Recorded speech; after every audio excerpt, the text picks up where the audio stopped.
Happy Wednesday guys! Katatapos ko lang mag-live sa Facebook. Ayun. At narinig ko tapos na yung aking nilalabahan. So, nag-live ako ng makeup tutorial. Live makeup tutorial sa Facebook. So, ito tingnan natin yung aking nilabahan. Ayan. So, tapos na nga siya. Then, ayan, isasampay ko na. Ay, naku, dami kong gagawin. Tanghali na ako nagising.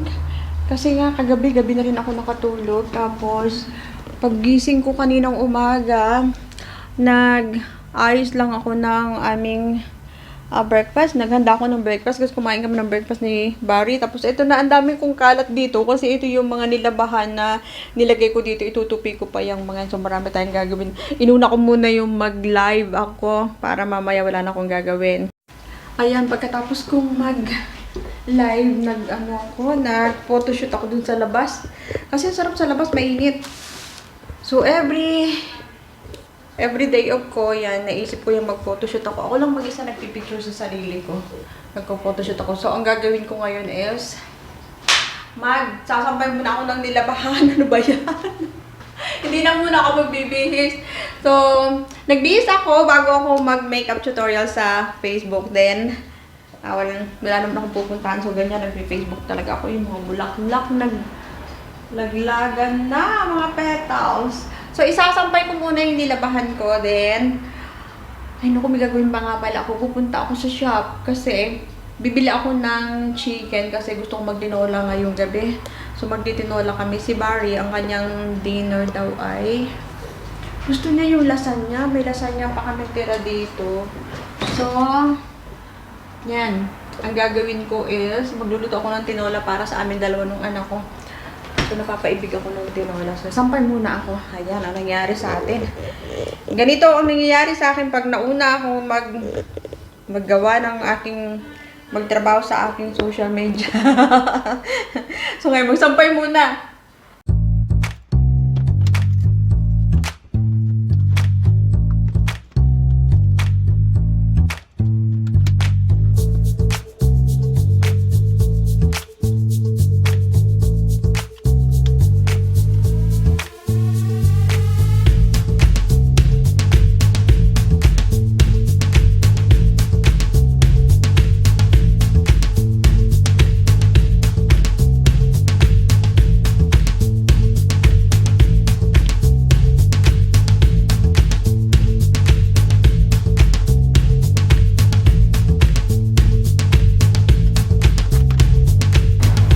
Okay, tapos na ako magsampay guys. So, napansin niyo itong mga puti or mga light colors, dito ko lang isinasampay sa loob kasi okay naman yan, may ventilation naman kami dito.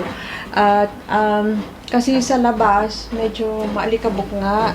Kasi nga, nandito kami sa BC Road, malapit kami sa BC Road. So, yung alikabok, yung usok ng sasakyan, to parang humahawa siya sa damit. So, pag ganitong white, dito na lang sa loob. At yung mga dark colors, yun, nilalagay ko yun sa labas, okay lang naman. And eto, meron pa ako nilalabahan. So, isa pang salang yan. Konti lang naman yan. At meron pa ako ditong mga towels yan sa baba. At, eto, ito yung mga tuyo na to. Kukuhanin ko to. Kasi tuyo na. Yan, dito talaga ako sa loob nagsasampay ng mga white. At para bang pakiramdam kong mahawa sa white yung mga usok ng sasakyan, no? So, para walang kwenta yung nilabahan natin. So, dito lang ako sa loob. Okay. So, sama ko to dun sa aayusin ko. Pat ang dami kong kalat. Yan, magtutubi ako mamaya. Alam nyo, hindi pa ako nakakalinis ng bahay. Ayan, ang dami pa namin kalat. Wala pang kaayusan. So, maalikabok, maglilinis ako. So, kanina nga, tanghali na akong gumising. Tapos, ang ginawa ko is, nagluto lang ng breakfast. Tapos kumain kami ng dalawa. Tapos umalis na si Barry. Naglaro na siya ng golf. Then after niyang umalis, naligo na ako. Nag-get ready na ako. Kasi muna ako. Sa Facebook muna. Ayan. Ang daming kasi. Social media. Sige lang. Go, go. Tapos, pagkatapos ko maglinis, madali lang maglinis dito. Saglit lang yan. Mamaya na ako maglilinis. Pupunta muna ako dun sa shop, guys. Kasi bibili muna ako ng chicken kasi gagawa ako ng tinola dahil nung last time na nagpunta kami sa Asian shop, bumili ako ng green papaya. So, lalagyan ko yan ng green papaya. Tapos, diba sarap na maraming luya. So, bibili muna ako ng manok ngayon kasi alas 3 pasado na ng hapon, guys. Ayan, lampas na ng alas 3 ng hapon. So, because of daylight saving, ayan, alas 3 na, pero actually dapat alas 2 pa lang ng hapon yan, pero alas 3 na dito. Kaya bibili muna ako ng chicken. Samahan niyo ako. Okay, mag-ready lang ako. Shopping bag. Oh, dami ko talagang gagawin pa. Hapon na. Shopping muna tayo. Bili lang ako ng chicken. Chicken na lang bibili ko. Pero naman ibang mga makakalo. Tapos, magluluto tayo ng maaga. Kasi plan ko pang mag-live mamaya ulit sa Facebook. Samantalahin ko, pag ganitong day off ko, sinasamantala ko. Kasi pag may pasok, hindi ko na magawa. Tapos, mag-jack ko tayo kasi mainit sa labas. Ano ba yung... Sakit sa balat yung init. Instead na magpayong ako, mag-ano na lang ako, jacket na lang ako, tapos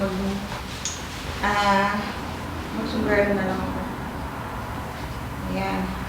Kung dami ko talagang gagawin yung balikbayan box ko pa, ayusin ko pa kasi gusto ko yung 4 December, dapat nga nung August ko pa yan nagawa. Hindi ko talaga magawa. Sobrang busy. Wala na talaga akong oras kasi nga pag day off ko, ginagawa ko, sinusulit ko yung tulog ko. Talaga natutulog ako hanggang gusto ko. Kaya minsan naubos na halos yung kalahating araw sa ganyan-ganyan. Ayan. Ayan. At malamig yung mahangin sa labas. Gusto ko yung chicken legs. Ang aking gagawin na timola. Let's go, guys. Ang dami-dami ko talagang iniisip na gagawin. Kaya maglilinis pa ako. Madali lang mo maglinis. Tapos, ayun. Gusto ko pa nga yung tapusin yung pag-garden kasi last week nag-start na akong mag-garden. May tanim ako doon sa likod. Papakita ko sa inyo mamaya, guys. Nagtanim ako doon ng mga kamatis, iba't ibang gulay. Kasi meron pa ibang gulay na itatanim ko. Hindi ko pa kasi plan ko din today, gagawin ko yun. Kahapon sana kaso, gumala naman kami ng gumala ni Bani. Okay, so ngayon, hindi ko na magagawa ngayon yun kasi ang dami ko pang gagawin ngayon hapon. At mamaya papakita ko sa inyo. Muna ito na yung road, busy road dito. Kita nyo ito? Yan, ito dito. Yung puno ng kahoy na yan, kulay pula ang dahon niya. Yan, pag ganyan pag-spray kasi bumabalik na yung mga dahon. Yan, may bagong building dito. Ayan. Ito ay doctor's clinic. Lapit lang, no? Katabi lang namin. Tapos may wash repairs. Repair ng mga sasakyan. Ang ingay, mamaya tayo magkwentuhan.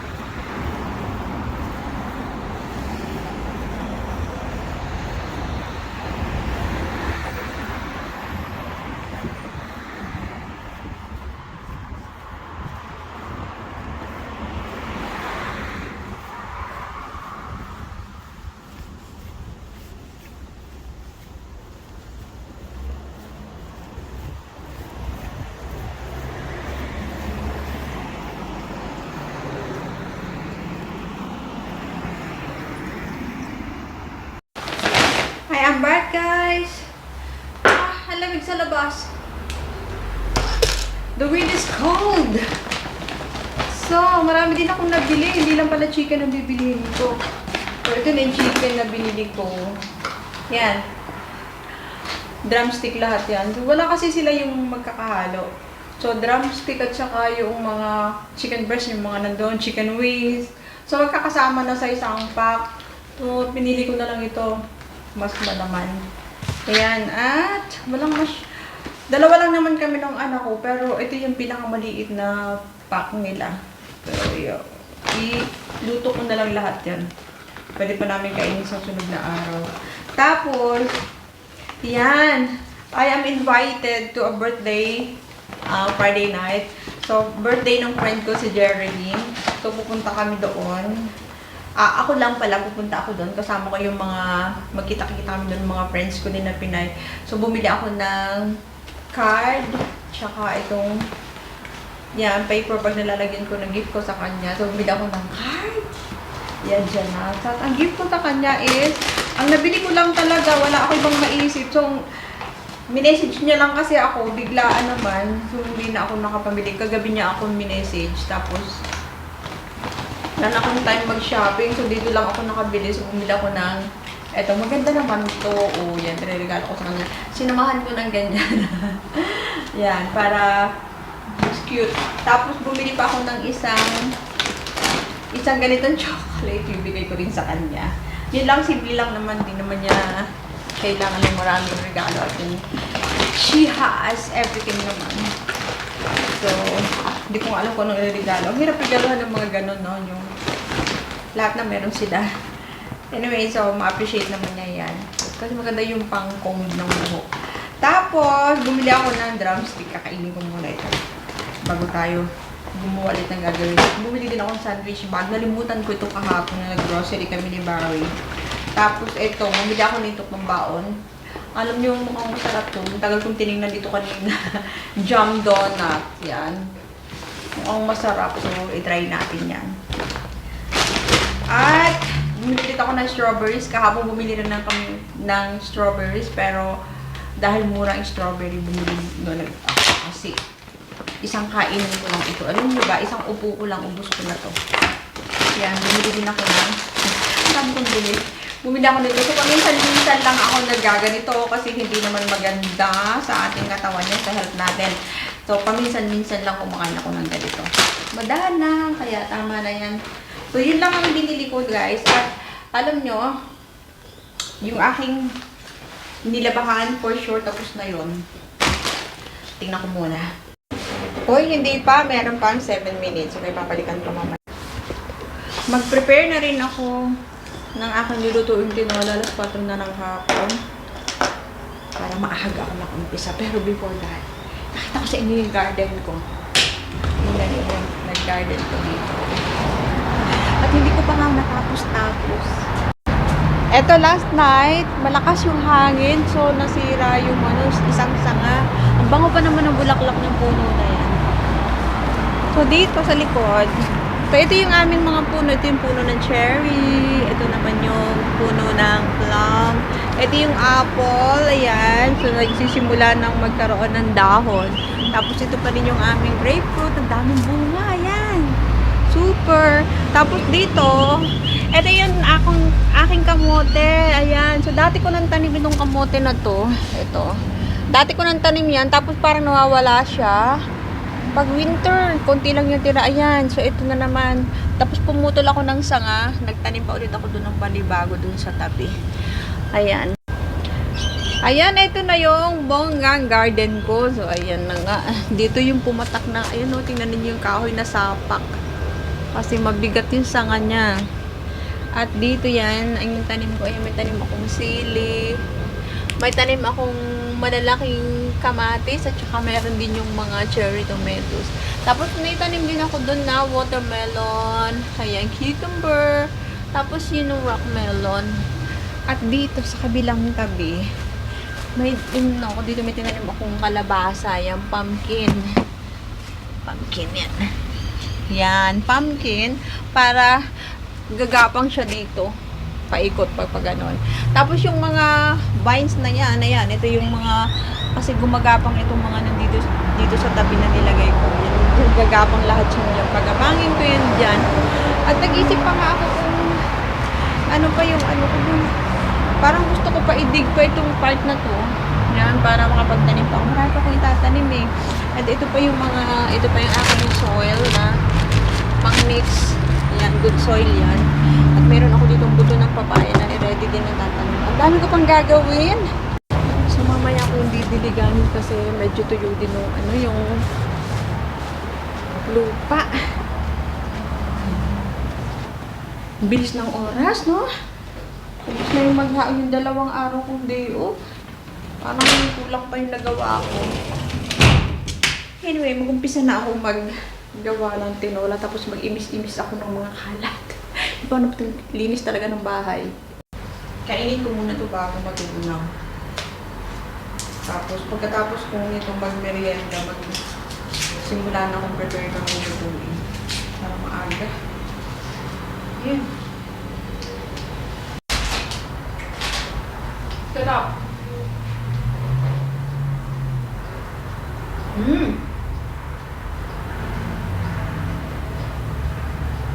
Favorite itong ganito, tsaka yung magnum.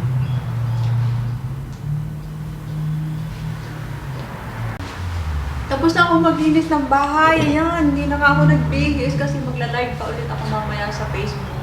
Doon sa personal account ko. Kasi kaninang umaga, nag-live ako sa aking Facebook page. So, mamayang gabi mag-live ako sa aking personal account. Ang dami, no? So, sa TikTok, hindi pa naman ako pwede mag-live kasi kundi pa lang yung followers ko. So, follow ninyo ako sa TikTok, guys. Sa TikTok ako. At ilalagay ko dyan sa description box ko yung TikTok account ko. And, ngayon, hindi ko na nga tinali yung buhok ko. Naglinis ako. Naglinis. Nag-mop ako ng sahig. Nag-vacuum din. Tinupi ko yung mga damit na nilabahan. Tapos, ayan, nagpunas-punas yung mga alikabok. Kundi lang naman. Ngayon magluluto na ako. Hindi tinali yung buhok kasi sayang naman kasi mamaya magkukulot-kulot ako sa aking live. So, doon sa mga gustong manood ng live ko mamayang gabi. So, 7 p.m. Yan. Dito sa Australia. I think that's 4 o'clock in the Philippines. Yun, gano'n. Kasi nagbago na nga yung time ngayon. Parang 2.5 hours na yung una ng South Australia sa Philippines kasi dati 1.5 hours lang. Yan. At napagod ako. Paspas ako kasi nga hapon na. Magluluto na ako. So, ayan na 5:20 na ng hapon. So, magluluto na ako ng chicken. So, ito na. Magtitinola na ako. Then, magsasaing ako para ready na mamaya. By 6 o'clock, makapag-dinner na kami. Wala pa naman si Barry. Hindi pa siya dumating. And I know, on his way na yan pa uwi. So, luto muna tayo. Before ako mag-umpisa, pakita ko muna sa inyo yung house. Ayan, malinis na. Dati, kanina, maraming kalat dito kasi yung mga apo naglaro-laro diyan. Noong bago matapos yung school nila, bago magbakasyon, ayan. So, itong table na ito, palagi makalat to kasi naglalaro sila diyan ng mga games. So, dito naman, so, nakapag-mop na ako ng sahig. Yan, nakapag-dusting na makintab na yung ating center table. Tapos, ayan, yung aming sofa, yung mga namin. Guys, ang pangit ng aming mga dito, cushion. Kasi gusto kong bumili ng bagong cushion. Ayaw ni Barry. Matagal na to eh, yung cushion na yan. Pero ayaw niya, yan, ito yung malaking unan. Dito siya lagi nakaupo. Nilalagay niya dyan sa likod niya. Kasi mas gusto niya yung may unan pa. Aside dito. Malambot din naman to. Ewan ko. So, ayan, ganyan. Ganito lang yung aming bahay. Siya, minsan nga mag-house tour ako. So, I'm proud na ganito lang kasimple yung bahay namin, guys. Simpleng-simple lang. Hindi kami mayaman. Ayan. At ito na yung aming bedroom. Ito. Dahil pakita ko sa inyo yung kung mga kalat ko kanina, wala na. Okay na. Ayan. So, wala na yung mga kalat. Tupi ko na lahat yung mga damit. And tidy na yung aming room. Okay, bago siya dumating, tidy na, diba? At, dito, sa kitchen, sa dining, ayan, napunasan ko na rin yung dining table namin. At itong flowers na to, naglalagas-lagas yan. Sayang naman. Kung itapon ko kaagad kasi okay pa naman. So, inalis ko lang yung mga naglalagas-lagas, pero hindi ko na napalitan yung tubig kasi may sugar yan para mag-last din sila. At ayan, okay na yan. Dito, ito yung hallway, malinis na. Tsaka yung mga bedrooms dyan, na-vacuum ko na. At dito yung ating laundry. Okay na rin at mga nakasampay na yung Mga sinampay ko na sa labas yung mga decolor. Mamaya tatanggalin ko yan. At dito, ayan, ito yung, ayan, nandito ko pala yung bucket ko. Yung pinang-mop ko nandyan pa. Okay, pero okay na yan. So, yung dalawang bedroom na yan, malinis na. Yung toilet dito. Tapos, ito. Okay, so, linis na tayo. And then, magluluto na tayo. Luto na tayo para tamang-tama, oh. Ayan, ang oras. So, 5:25. Magluluto muna. Ito na ang tinola natin. Ayan. Ang tinola na. Sunod na natin dyan yung dahon ng spinach. Wala akong dahon ng sili. Okay na. Ayan na. Dahon ng spinach. So, isang bag yan. Lalagay ko lang. Kasi ito pagkaluto. Ready na ang